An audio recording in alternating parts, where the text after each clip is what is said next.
Do your intro. All right. Welcome to the Full Spin Club. Swear to God, Karl. Nobody respects me on this show, even into season 2. This is the bit. This is the bit from last season where nobody respected me on my show. Yeah, it's just a bit. It's a total bit. People actually respect you.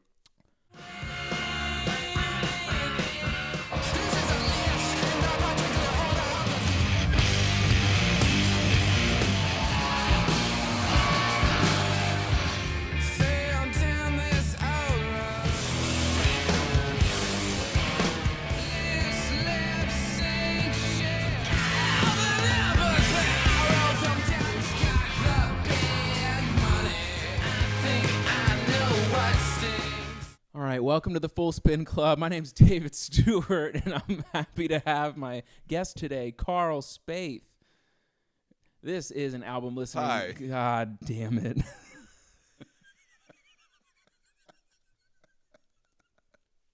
You introduced me. I said hi. You said hi like 3 seconds late. Because I was waving. You can't wave and say hi. I was doing a thing.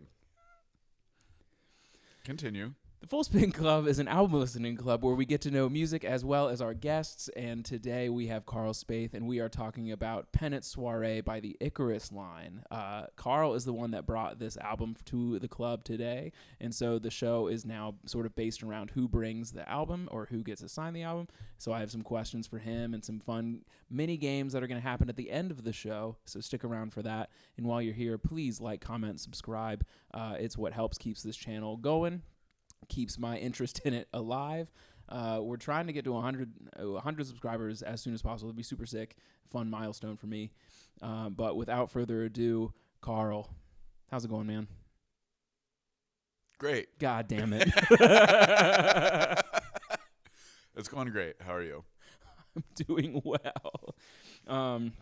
I have a new, for those who haven't joined us before on the Full Spin Club, we have 3 main segments to the show. It is On a Pedestal, which is where we talk about the positives of the album, On a Spit, which is where we talk about the negatives of the album, and then On a Turntable, which is where I sent questions to Karl ahead of time to sort of pick his brain about his own creative process, and we get to know him a little more along the way.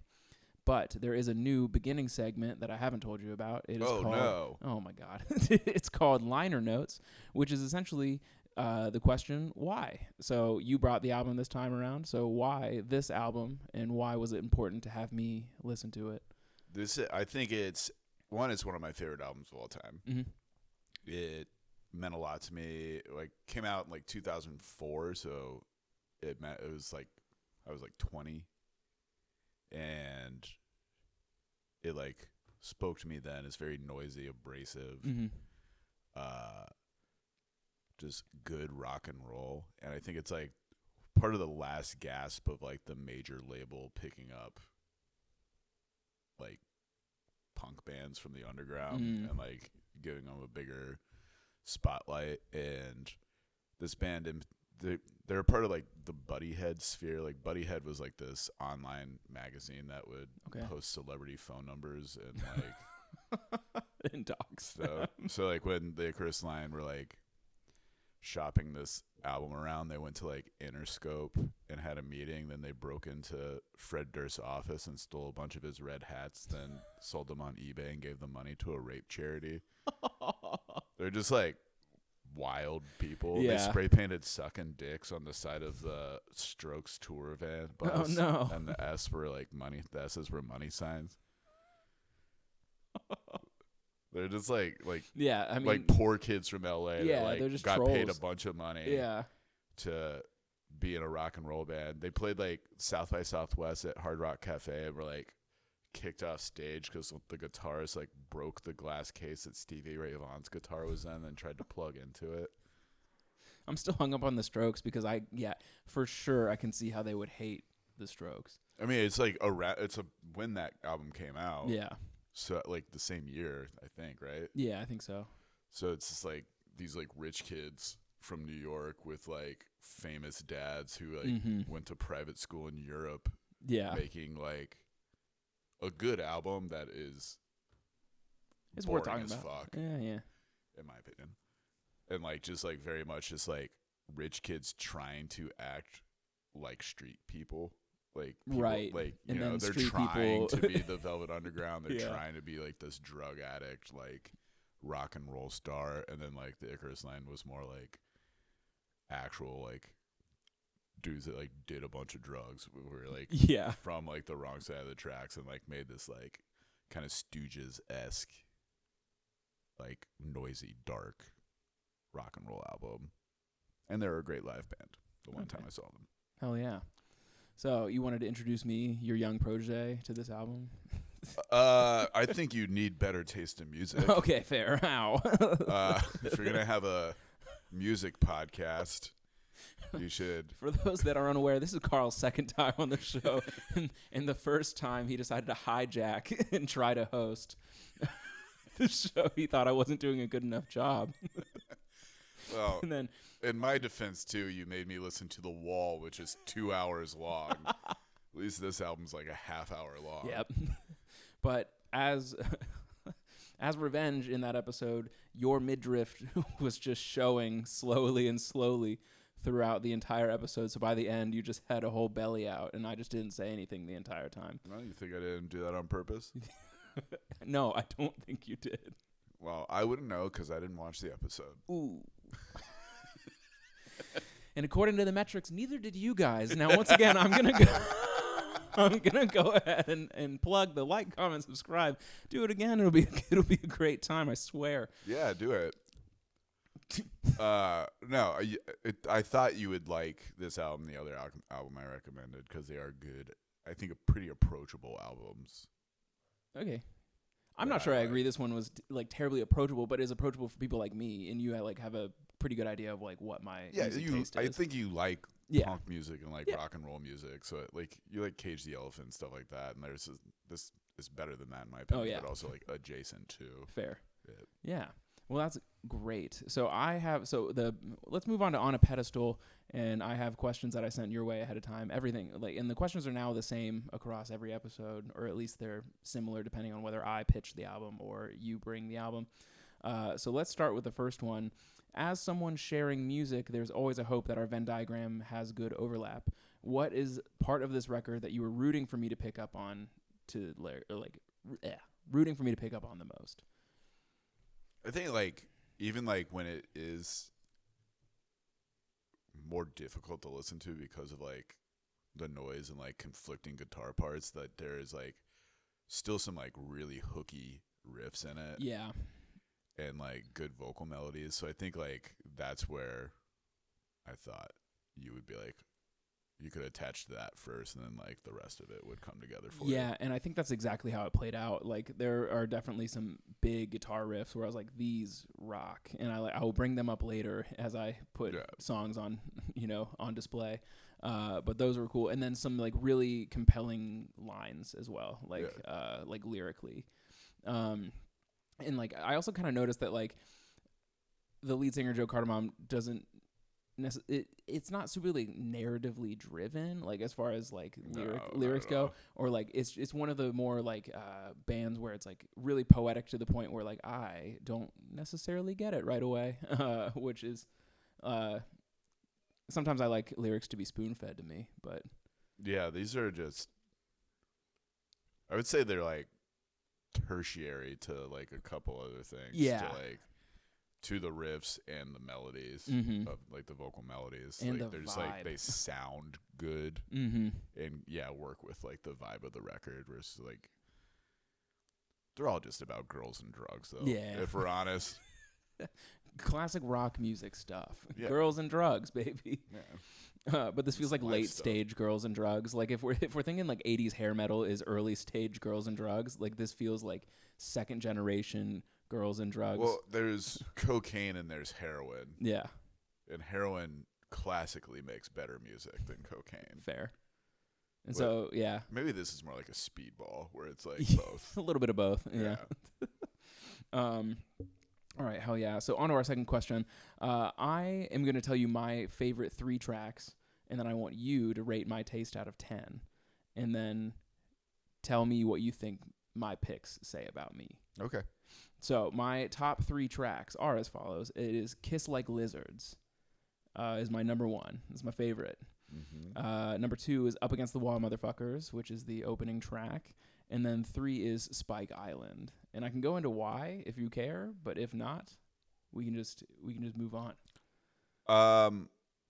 I do want to hear why, but I think I know why because those are 3 of the best songs in the No, okay, great. Here's why can I guess why? Sure. Kiss Like Lizards has like the biggest riff. Absolutely. Yep. And it's like a kind of weird. It's like a weird like time signature. Yeah. Up Against the Wall Motherfucker, that fucking bass line. Yep.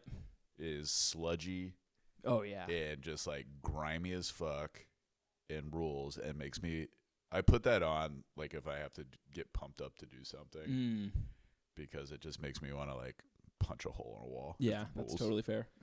And then Spike Island is one of the catchier songs on the album. Yeah. It's like kind of like one of the more chill, not chill, but like yeah. It's like more straight ahead rock and roll. And like it was one of those songs where the vocal melodies actually sounded great, and like the lines weren't necessarily just words. They were like some of the lines like actually like hit. And the vocals are higher in the mix in it too. Yeah. Than some of the other songs. Like Can't Keep Her Clean like is the line I'm thinking of, or it's like I can't remember the melody off the top of my head right now, but like can't like the clean is like held really long. But then like for Kiss Like Lizards, yes, the guitar riff is absolutely sick. Like super catchy. It was one of those things that was like undeniable. Like when you listen to it, you're like I have to look at the title of the song because I'm like, what is this one? Yeah. But the other compelling part that caught my attention later in other listens was Who's Gonna Miss This Flesh When I'm Gone? Yeah. And I was like, ooh, like that's also a really compelling lyric. Yeah. Where I was like, damn. Like it's just really ear catching. Yeah. And it's like it's the melody for that line is really catchy, and it's like over like that driving. It's like how the song ends. Yeah, who's gonna miss this flesh when I'm gone? And then it like goes into 2 other songs. Like that whole like chunk just like bleeds together like in a really cool way. Yeah, and I'm a big fan of like the punk songs that bleed together, and like you chose quite the album for that because the entire album just flows. There is no it's like, really hard well cuts. like Jesus, why can't I remember this word? I was in bands. I've made multiple albums. Oh my god. Composed, mixed, no, produced. never mind. All right. Well, I'm gonna go. All right. Anyway, this was another fun episode of the Full Swing. Can't wait to see the analytics on this one. So the third question of the positives. Oh wait, I didn't rate yours. Oh yeah, rate my taste out of 10. Karl. Fucking host his own podcast. Damn it again. Yeah, I'm taking over again. Taking over. I would give your choices an 9. Hell yeah, that is high praise coming from Karl. Because you picked 3 very good songs. Nice. 2 of them are 2 of my favorite songs. Okay. Spike Island's not one of my favorites, but I do like that song. What was one that you would add instead? On the Lash. On the Lash. The third track 3. Oh, yep. Because the way that song's structured is really interesting. Mm-hmm. And then it ends on like one of my favorite guitar riffs they've ever done. Oh, okay. It's like that. Oh, okay, yeah. Yeah, not as catching to me as I love it. Kiss Like Lizards, yeah. I think it's like a good ending one. There's good beginning riffs and good ending riffs. And that's a good ending riff. Okay. And when I saw them live, that's the song they closed on. Oh, okay. I'm sure that adds some special sauce to why you like it so much. All right. The third question to the positives is I'm going to choose a single track that I think is the most timeless, and then do you agree or disagree, and what is yours? And my answer, if we haven't already said it, is Kiss Like Lizards. I think it is the most timeless. Mostly because of the aforementioned things that I said about it, like the guitar riff rips, and then 2, I think what makes something really timeless is like when the point of the song is like more question than answer, and so that question I already mentioned of like who's gonna miss this flesh when I'm gone is like very like timeless. It's not talking about anything specific, and it's like it's not attached to anything like that is rooted in 2004. It's one of those very like this is an ongoing thing for anyone who's feeling existential about relationships. And like they made it when they were like my age, or like not my age. I'm 40, but like we're basically the same age as these guys. Okay. And I think they're like a couple years older than me, and that's like very much like when that came out, like that's like a thing you think about, especially if you're like doing a bunch of drugs and partying a lot. Yeah. Like you think about that stuff, like those kind of questions, and I think that does lead to more like timeless rock and roll, and just like the point of it being like just like punch you in the face, like rocking and rolling makes it more timeless. Yeah, and just like sticking to the roots of like what makes music great. Yeah. You know, and like not being so like niche. Like it's like it is, but it isn't. Like I don't know, like the tones and the themes are not niche, but like the way in which they attack those tones and themes are niche, and I think that makes something timeless. Do you have any others that you would call timeless on this record besides the entire thing? Honestly, I mean the like, two that I meant, like Up Against the Wall, Motherfucker, and On the Lash for sure. I always forget the name. One of my favorite songs is White Devil. Mostly because of the line, I don't care about New York, don't care who's got the big money. Love that. Another dig at the Strokes. Love it. I do actually agree with you that album, Is This It, is a little more boring than Room on Fire. That's like my preferred Strokes album, which is like weird because it's often talked about that Room on Fire is not as good as Is This It? And I'm like, what? But yeah, this is a niche argument probably for a different podcast, but that's something I wanted to get validated is like, yeah, Room on Fire is better. I don't know if I could validate that. All right, fine.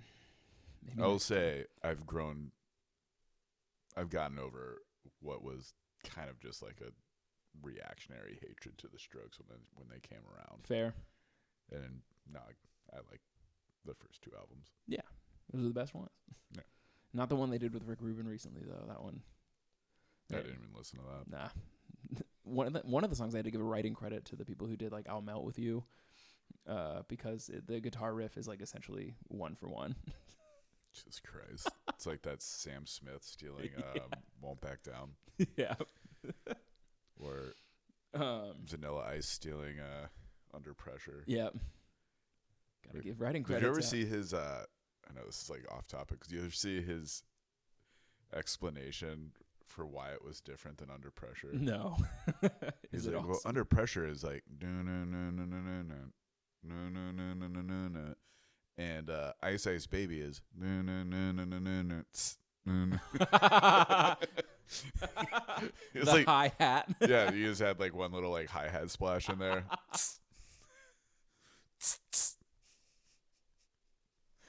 That's so funny. God, people are dumb.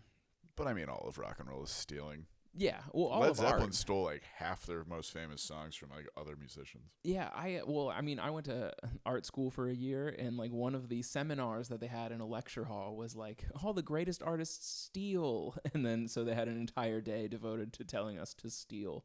It's true. Another band that is an influence on the Icarus line, the Spacemen 3. Mm-hmm. It's the dude from Spiritualize, their other album. Okay, I told you about. They have a song that is. They have a couple. They have a song called "Ode Catastrophe," that is the exact same as the Stooges' TVI, and it doesn't even try not to be. I think sometimes people just be like, "Fuck it, we'll give them a writing credit." I don't even think they did that. Oh, that's funny. They just were just like stoned like 19-year-old kids in the 80s, and they just like they're like, what if this song was like more explicitly about heroin? I'm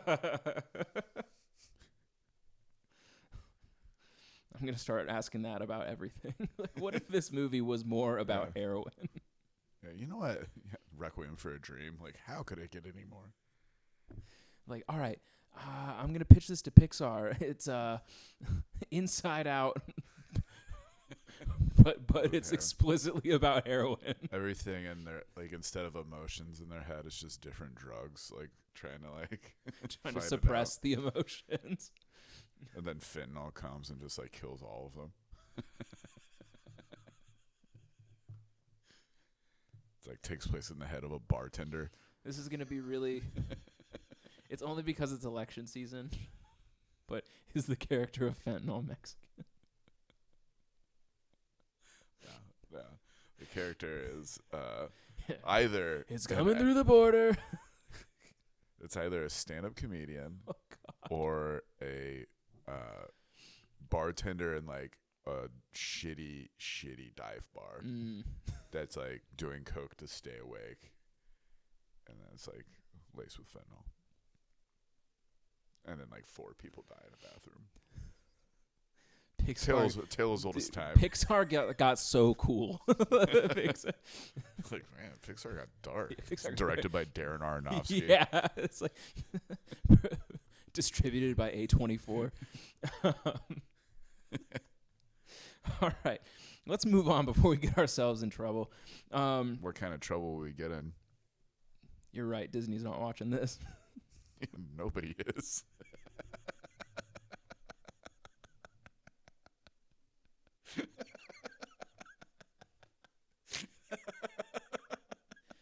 I'm gonna intercut the Curb Your Enthusiasm. The best podcast guest. I'm gonna intercut the Curb Your Enthusiasm theme song after you say that. I looked at the camera too. Yeah, I know what it sounds like. Okay. Well, anyway, all right. We're moving on to the next section on a spit, which is where these questions are geared more towards the negatives. And essentially, I'm just going to try and insult this album a bunch and have Karl react to it. Because this is like legitimately an album. I didn't even really listen to it before this because I've heard it so many times. Yeah, you could probably recite it. Yeah. So the first question here is I am going to give this album my best schoolyard insults, aka this album so, like a Yo Mama joke, but it's this album so. And I want to hear your best defense or just gauge your reactions because I think they're funny. Okay. So the first one I have 3. The first one is, this album is so loud and chaotic, it paints an accurate picture of your childhood bully's home life. Not an insult. That's not a roast. Fine. That's a good description of the album. It's not mean. This album's playing while I was playing Wii while my parents were getting divorced. I like that one.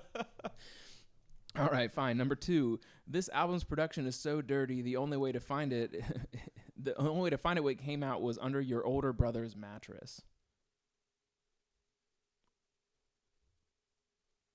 You thought that was funny? Damn it. All right, this one's actually insulting. This one's also that one also wasn't an insult. This one's I think loud and dirty is good. Yeah, depending on Yep. All right, this one's actually insulting, maybe, hopefully, because at this point I'm questioning my entire life. That's why I come on this podcast. Yeah, I'm having a real Giles Chickering over here. All right, this album has such a third act lull. I thought Christopher Nolan directed it. That is an insult because I disagree. Because your favorite song is in the. Yeah, it is. Kiss Like Lizards is number 6 of 13. I guess it is halfway through, isn't it? Yep. I completely disagree. I think some of the better songs are on the second half. Yeah. Yeah. I thought Seasick. That song rolls. Okay. Because after this we're going to talk about my least favorite song, which one I think should get cut, and the one I think that should get cut is in the third act. And I know exactly which one it probably is, and I probably do agree with you. Yeah, I was like, because it's the worst. But we'll get to that in a second. I do think this one has a third act lull, or at least maybe I get tired of the consistency. Yeah, it's too consistently good. You're like, man, I need this to get bad. I wish this wasn't so consistently rocking. All right, Karl. I need a slow song to to play devil's really advocate. make me. I need something acoustic with violins. Why doesn't Phoebe Bridgers sing one of the songs on this? Because she was fucking 6 when it came out. Not Phoebe Bridgers, but I will say sometimes you do need something to break up monotony to make the good stuff shine more. You need, I don't think there's monotony on it. I think there's like a little bit of like thematic monotony here. I disagree. I think there's a point of view and they see it through from beginning to end. Don't make that noise into a microphone. Stop yelling at me. You made me mad. Perfect. That was the entire point of this part, was to make Karl mad. I love making him mad. It's fun. Speaking of making you mad, this next question is, let's say this album is your crush. You're like, why isn't your stand-up career better? It has nothing to do with anything. Speaking Why aren't you further along with how long you've been doing it? Speaking of making Karl mad, how many tickets have you sold to your special taping? Man. Let's get in there. All right. Let's say this album is your crush, Karl. I'm going to try and shatter your rose-colored glasses by pointing out some things that I don't like about it. Okay. You ready? That's a really childish way to phrase something. Yeah. It's fun. It's lighthearted. Crush. Yeah. What you do. You are crushing on this album big time. You're over there creaming your damn jeans. I'm practically married to this album. We've been together for 20 years. Well, now that's just old and cute. Well, fucking go. I want you to undermine me. Move less. along.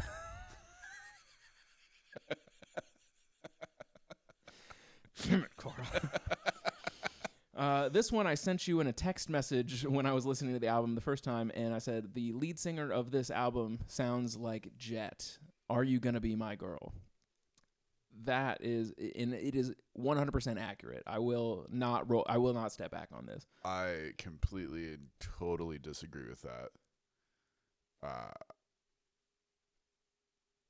Just because I don't remember what Jet sounds like. Well, it sounds exactly like Joe Cardamom, No, so I I think you it do know what does. Jet sounds like. I don't think it does because I remember Jet. That whole garage rock explosion of the early 2000s was one of the worst things to ever happen. Despite this being kind of garage rocky. And this was not a part of that, though. No, that was like such a fucking... No, this is different. Like cash grab from a bunch of bands. Okay, so Jet, I will agree. Jet for sure was a cash grab situation. Are You Gonna Be My Girl is the worst. And Icarus Line was already a band before this album came out. And before that whole like 2002 like explosion of that type of shit. Having said that,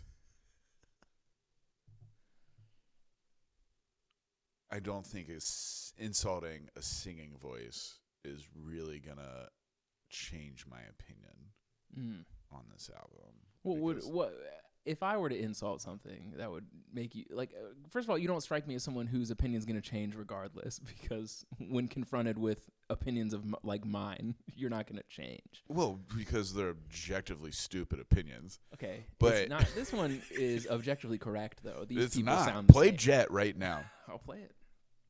Play it right now. I'll play it. And I will. If you are correct, I will admit that you're correct. But I don't.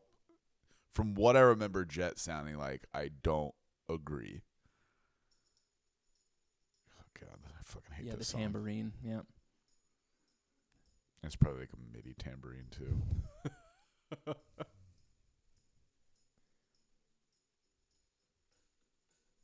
just gonna. Oh yeah, the song that rips off "Lust for Life" by Iggy Pop. Sorry. Yeah, you're right. See, I can admit when I'm wrong. Look at me, TV. Look at me. Yeah, I can admit when I'm wrong, and I was wrong. They sound a lot alike. Yeah, but I think Jet is one of the worst bands to ever exist. Yeah, based solely on that one song, the only song I've ever heard by them. It's the worst. It's just "Lust for Life." Yeah. It's also one of the worst things to ever play on Rock Band and or Guitar Hero. Like both of those, like it made an appearance on one of those games, which I do love dearly.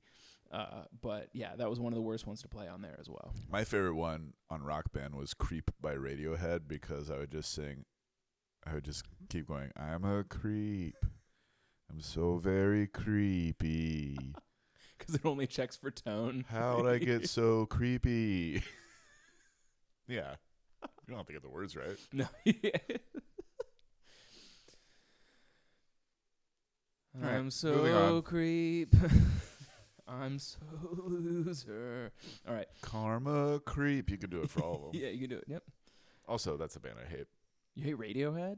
I don't like them. I think they're boring. All I right. fell asleep at one of their concerts. You know how hard it is to fall asleep at a concert?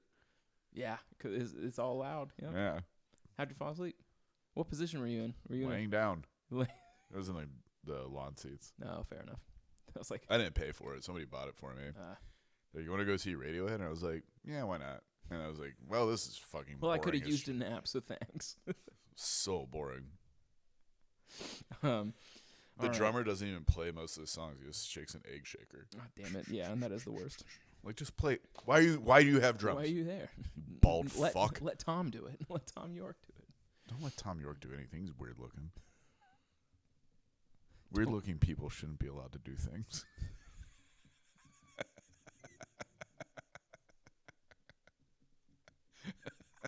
When did we get rid of the tar pits? The same. All right, last one of this pit section. Are you ready? Yeah, let's do it. Let's each choose a song to cut from the record. If we agree, dope. If we disagree, let's argue until we figure it out. Should we count to 3 and then see if we have the same answer? Yeah. All right. Ready? 1, 2, 3. Meat grinder. Maker. Yeah, Meat Maker. Correct. That is the one that should go. Yeah. Would you like to know why? Because it sounds like that annoying ass cut off of Dark Side of the Moon, where it's all like super machiney and really long. Yeah, and it's makes just they no got sense. a Echoplex and we're playing with it and Yeah. then put it on the album. It is, yeah, it's the one that could be cut for sure. It's not. It's not worth being on the record at all. Yeah, I agree. All right, great. Wow, great podcast segment. Two guys agree.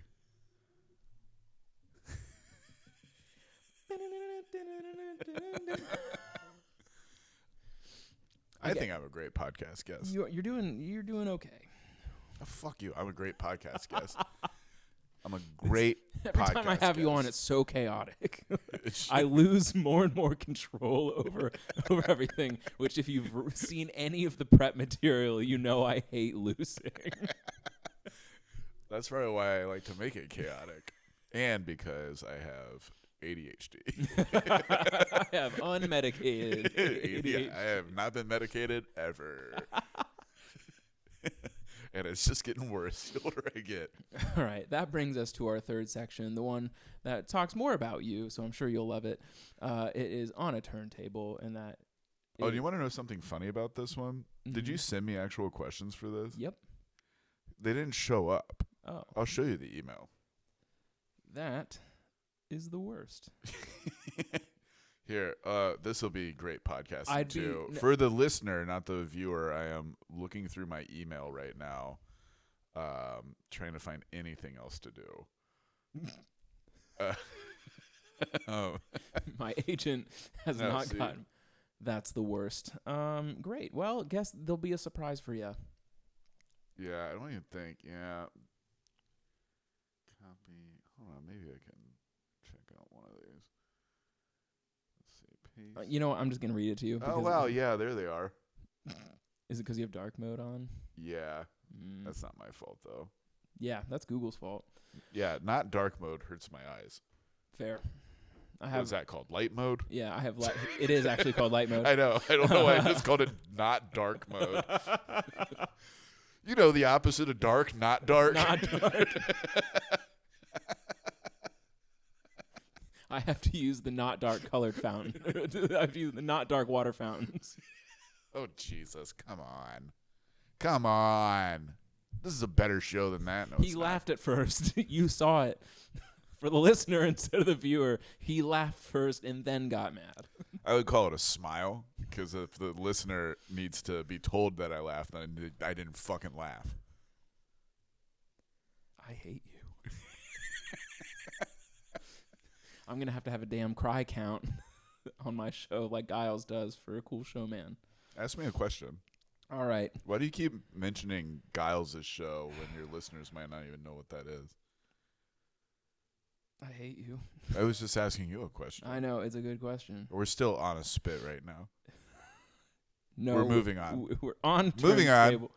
We're on a turntable. God damn it. During my listens, I found I was more entranced by the vibe rather than the words being sung, which is not typical for me. As a musician yourself, what are your thoughts on lyrics coming across as secondary or even tertiary to the actual act of making music? Are there things that you do where the act itself is more of the art than the product? For me, when I make music, Mm-hmm. it usually comes in like waves of, it's like all I do for like a month or two. It's Mhm. just like make an album. And for me, the lyrics are always in service to the melody. And sometimes they mean something. Most of the time they don't. Okay. Because I just like, I like the sound of words. Like they make sense together. Like Yeah. I'm not just saying like gibberish. Like Mhm. it's not like Captain Beefheart where she's like, rainbow colored tambourine, Yeah. Just because he likes. foxglove boop bop, Just- shit cock. Yeah. I was really entranced with the sound of shit cock. Yeah, it just sounds good to my ears. Shit cock. Shit cock? Say it again. Alfred Shitcock. Shit cock. That's what I'm gonna be for Halloween. I'm gonna wear a bald cap and a fat suit and just have like a dildo covered in shit hanging out of my pants. Like, oh, I'm Alfred Shitcock.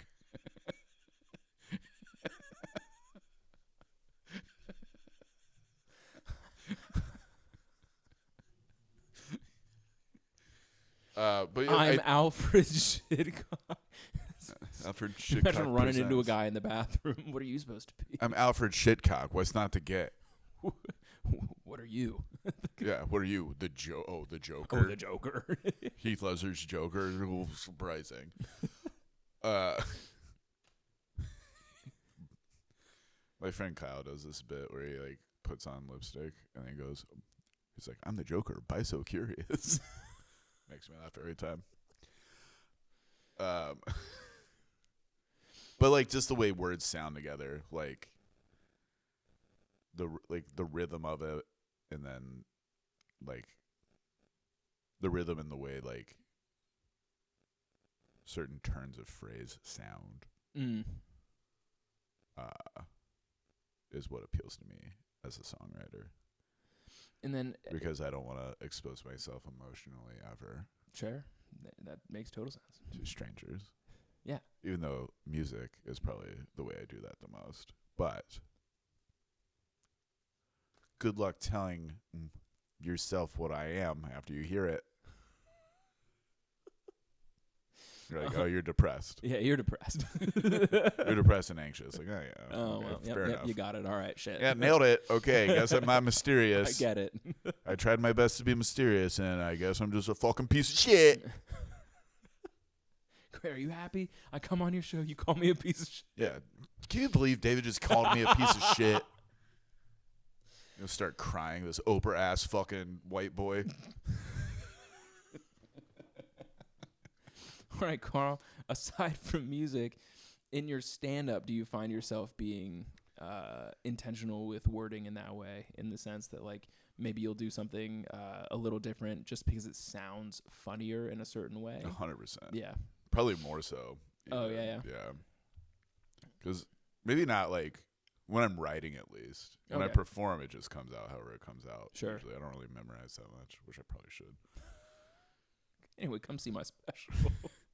My mean, that's completely like- improvised comedy special. You see me do stand-up. Yeah. It's very loosey-goosey sometimes. You come in drunk from the Bengals game. Okay, that was a one-time thing.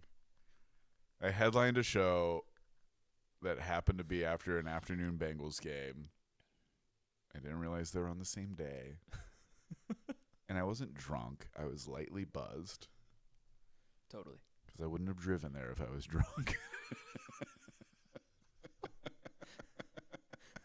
Officer, please, can we wrap this up? I got to go to a comedy show. Yeah, I'm supposed to perform on stage in a second, Ossifer. You pig fuck. No, like I very intentionally write my jokes. Yeah. I like write them and rewrite them and try to get the phrasing right. Okay. And like normally when like they become memorized. Yeah, I'm curious about like how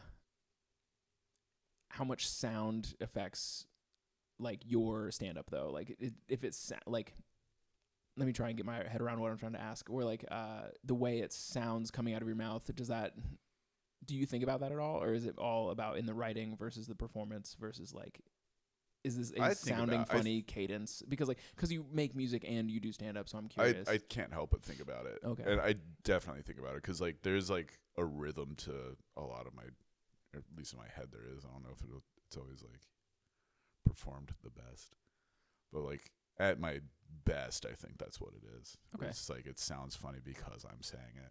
Sure. Sometimes. Yeah. Or like I know how to write for my voice, and I know like my own rhythm. Yeah, that's something I'm still figuring out. It took me years. Yeah, is like what is my sound like? And like now I'm like experimenting with like, cause like I usually have like pretty much this cadence that you're hearing right now, and now I'm experimenting with like making like more ridiculous noises just to like as like a left turn. Noises. So, yeah, noises. You mean a noise guy? I'm not gonna be a noise guy. I'm not becoming a noise comic. It's just sound effects in the microphone. So I was walking into the store. Yeah, Michael Winslow already did that anyway. And can't beat Michael Winslow at that. I can't. I don't even know who you're talking about. The only Winslow I know is Karl Winslow from Family Matters. Michael Winslow is from Police Academy, and he would make sound effects. Wow, wow, wow, wow. Ew, ew. There's one where he pretends to be a robot. Anyway, Karl's 40, everybody. Let's move on. I'm a cool 40. Cool 40. I'm a Midwest 40, which is an LA 60. Oh, better stay away from certain comics. I'm an LA 16. 60. Oh, I thought you said 16. No. It's Chris D'Elia and whatnot. Yeah, Crystal. Yeah. Are you just allowed to call people pedophiles on a podcast? No. Oh, it's libel. It is. Sue me. Not the show, though. I'm only saying it because I'm on the show. No. All right, fine. We're moving on. What do you mean by making noises? Oh, in my act? Yeah. Like just being like I have a joke where like I like my morning stretch noises like where like you're like, but like I'd be like they'd be sounding like real loud, and so like I'm experimenting with those noises on stage as opposed to like that's fun. Yeah. Like more act outs and stuff. Yeah, act outs and whatnot. That's all I mean. That's great. All right. I'm trying to experiment with the fact that by the day my throat gets more and more shredded. It feels like you're not even like in a band or anything like that. I know. I don't like. Do you what hear are you my yelling voice? at? Your fiance? It's just like steering wheel half the time. The other day I was walking my dog and I had to leave in like 20 minutes, and this U-Haul was just blocking a one-way street that I was parked on. Mm-hmm. And I was like walking by. I was like, "How much longer do you think you'll be?" I have to leave in like 20 minutes. I'm just wondering. And she was like, "Well, most cars are just turning around." I was like, "Yeah, I'm not going to turn around on a one-way street. You're the one blocking the street. Like, what are you doing?" Yeah, well, most cars. And then she's like, "Well, I put up no parking signs and nobody moved their cars." And I was like, "Well, that's not my fucking problem. Move your fucking U-Haul." And then we got into it a little bit. And then I said, "Seems like you're going to be a really good neighbor, you fucking cunt." And so I yelled that. Are you guys the best of friends now? No, she was like one of those West Side white trash, Northern Kentucky-ish type people. She seemed like she was a nurse. You know what I mean? Yeah. No offense to nurses, but you're the worst. But You're the worst. You're the worst people alive. No offense. And you think you're heroes. You're not. I'm going to move on now. Can I move on? Is that allowed? Yes, rant over. But I think that's why my voice is getting shut. I keep yelling at strangers. You're yelling at women on the street. Strangers, not just women. Considerable amount of women, but not all women. There's a guy there, too. It just made me mad that she didn't. Okay, I know this is completely off topic. It made me mad that her first instinct wasn't to apologize; it was to make an excuse. Oh, yeah. And it's like, no, you're inconveniencing everybody that tries to drive down the street. Yeah. You're the one in the wrong. Apologize. I do think realistically it would have softened the blow of everything if she had at least admitted that, yes, she is the inconvenience. I've been like, probably like 15, 20 minutes. Yeah. I'd be like, cool, no problem. And like they could have turned the corner and walked an extra 15 feet because there was a wide open space big enough for a U-Haul right there. No. But they wouldn't do that because they're fat fucking West Siders. Moving on. So I used to be a fat fucking West Sider. And look at you now. Skinny. Ish.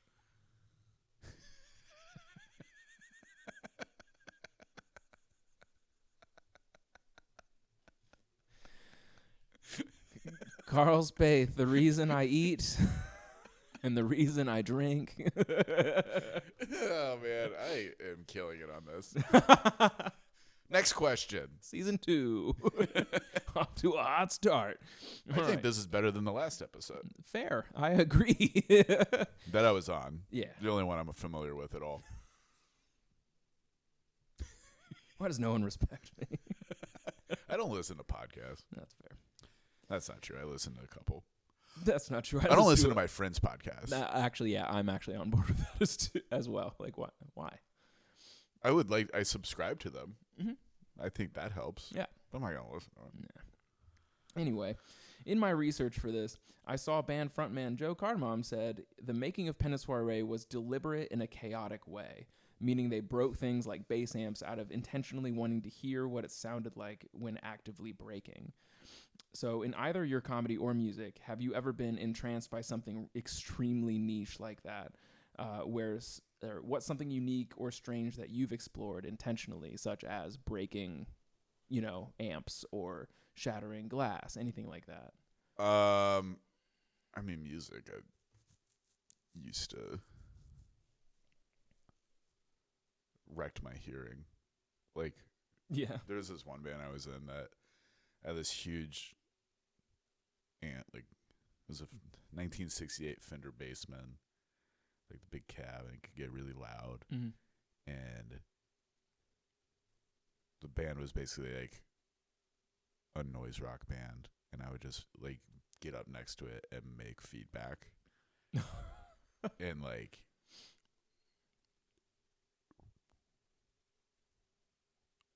try to see how melodic I could make it okay, while still being harsh. And it was mostly just harsh. And then we figured out the bass amp that my friend Misaki, who's a wonderful sushi chef at a place called Roji that's on Court Street in Cincinnati, and everybody should go check it out. If you can get reservations, there's only 8 seats at the bar. Oh, nice. He had this like Japanese bass amp that it was his dad's that had a boost knob on it, and if he made feedback and we figured out if we turned the boost knob, we could control like the pitch of the feedback and actually make melody with it. And that was pretty cool. Nice. And comedy wise, I think sketch comedies where I've like intentionally broken things a little bit more. The reason I thought of this is because there was an entire again, I'll talk about my single year in art school. There was an assignment we had where it was the product was less about, or the assignment was less about the product that you presented, but more about the process in which you got there. Yeah. And I remember I bit the head off of 1,000 gummy bears.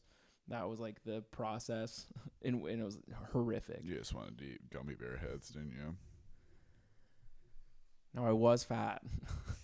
This was during the fat era.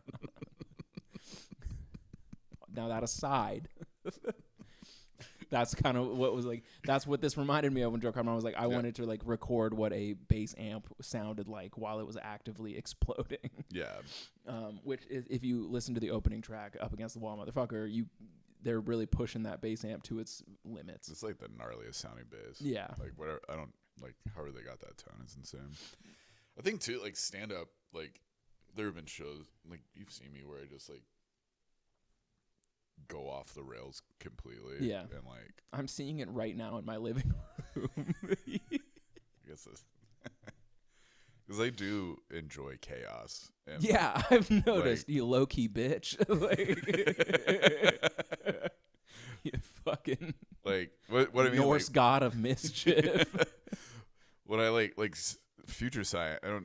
Did you come to that show? I did the not go to reunion that show, no. That show at its best is very chaotic. Mm-hmm. Like when like things go wrong and you have to pivot, or like something breaks. Like me and Logan, so it's a multimedia sketch comedy show that we do live with like videos, PowerPoint presentations, and stuff like that. And sometimes we like interrupt the show as characters and come in through the front door of the bar dressed like a character. And for some reason, it works every single time that people think something bad is happening. Or like somebody's actually like heckling or something. Like, man, I don't know why these audiences get tricked every time. And like, you're like running and yelling fire. Well, like this past time we started booing, and me and Logan were Amish guys protesting multimedia sketch comedy. And we had like an easel, and we made an Amish PowerPoint, which is like a pad of paper on an easel. And we were flipping it, and we weren't using microphones. We were carrying lanterns. It was very funny. Yeah. We were just like telling people to shut their phones off and stuff, like as we were walking through. So it was like a patch show. There was like 150 people there. It was crazy. And this is probably why my voice is. I had completely lost my voice after that because I was screaming so much during it. But like the easel kept breaking. It was just like a collapsible easel. Yeah. So like while that was happening, it was just like, okay, this isn't going anywhere near to plan, but like the physical aspect of it and the chaos of it, the fact that people know it's not going to plan, and we're playing it off like it's supposed to be happening like that, and like playing it out where it, like in my head I was just like, oh, this is funny right now, but that wouldn't have happened like that chaotic element, because it informed the rest of the sketch too. Because like I had somebody from the crowd, I was like, you like get on stage, like be our easel. And just had like our friend's friend like hold it the whole time. You never released him. You like move on to different sketches, and he's still well, like my friend said that she like her friend like that came to see it was wanting to get into like sketch and improv and stuff. So I was like, oh, like, well, this is the perfect opportunity. You're the intern now. You gotta hold the easel. You want to make it in this business. We're throwing pieces of paper into the crowd because we were just ripping it off and like just yelling. Yeah. And I had like blood on my like fake blood all over my hands from a previous sketch. So like that came into play at some point where it's like came like just like free jazz kind of. Yeah. And that's like the most fun way to do comedy. Where there's a plan, but then like anything can happen inside that plan. Yeah, and ultimately like sort of the act of like figuring it out becomes its own art as opposed to like whatever intention you had going in. Yeah. I know it's just basically describing improv. Yeah. But it's like like cooler and less lame, and you don't do it on cruise ships. And there's written and it was just like improvising within a written thing is like more fun than like almost anything to me. Yeah, I mean, which like is what I do in my stand up too. Like when I start riffing, it's like then start going back. It's my favorite thing to do. All right, hell yeah. All right, last question. Are you ready? Oh my, agent of chaos.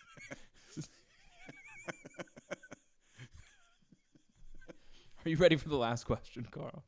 No. I don't want this to end.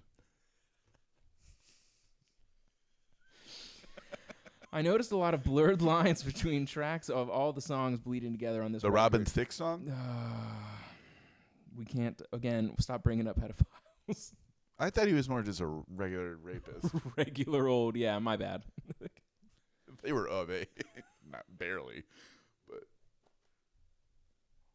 not defending him. He's a piece of shit. Yeah, that song is crazy, actually.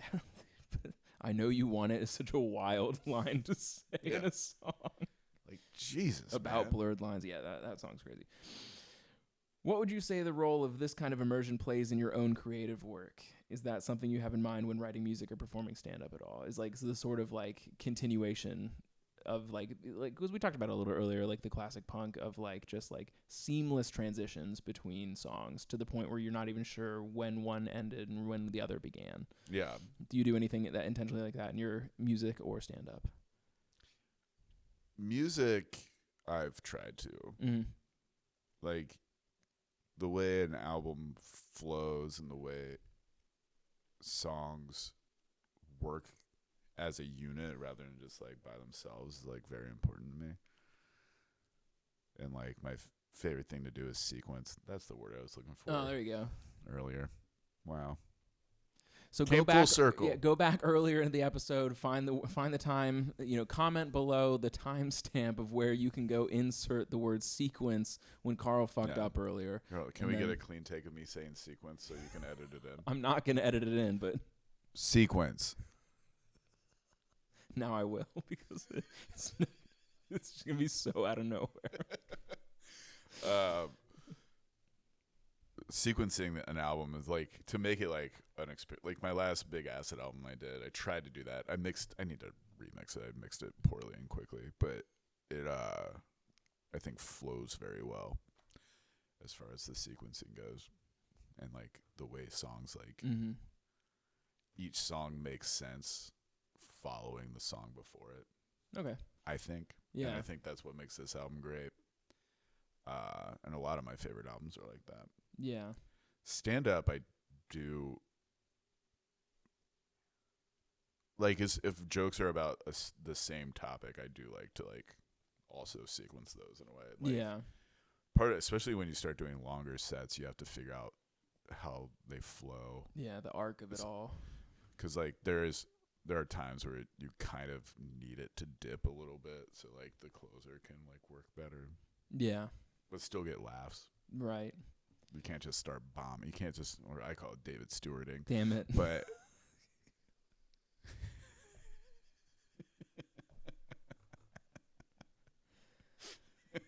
just because I shared with you before the show that I had a dream last night where I bombed 3 times in a row doesn't mean you get to say that bombing is David Stewarding. There are so many worse people out it's there like than in the me. Bible when Jesus tells Peter, like, before the cock crows, you will deny me 3 times. It's like the Jesus of stand-up is like, before the cock crows, you will bomb 3 times at open mics. And it's true, because before the cock crowed this morning, I did bomb 3 times in my own head during the time of day where I have a respite from consciousness.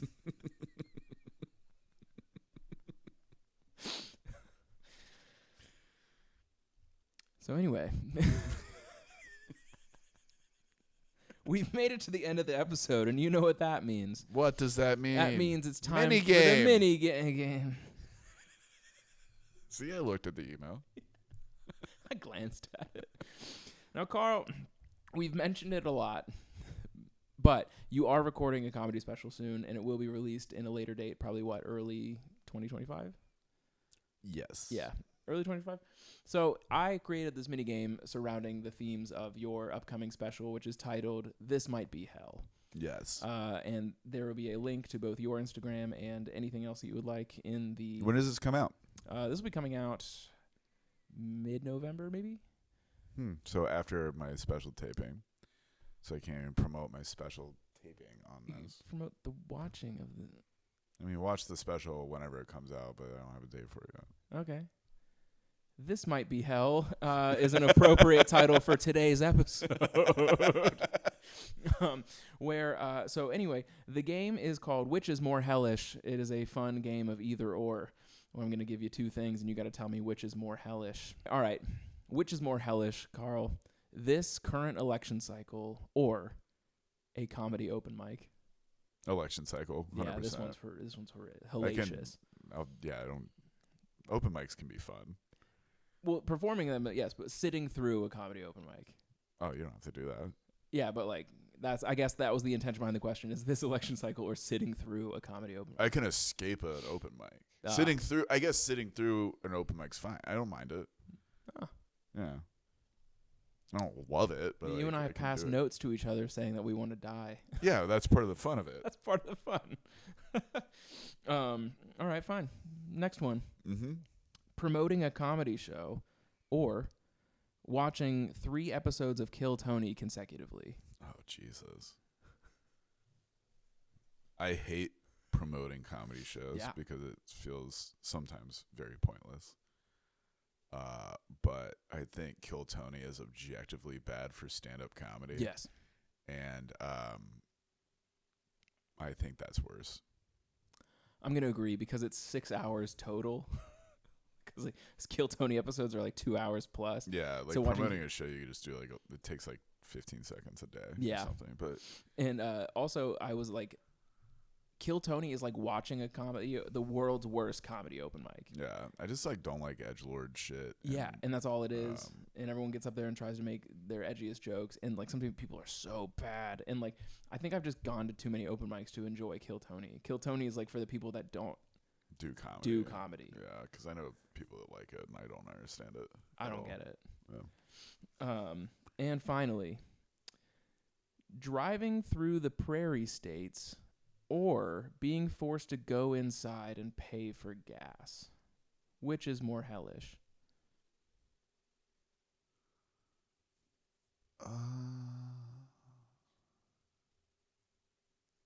I like driving.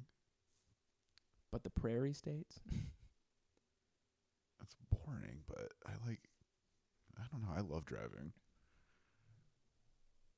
I like because, okay. Road trip driving. Did you just fart? That was my ice machine. Okay. Sure. What's more hellish? I think your ice machine might have to shit.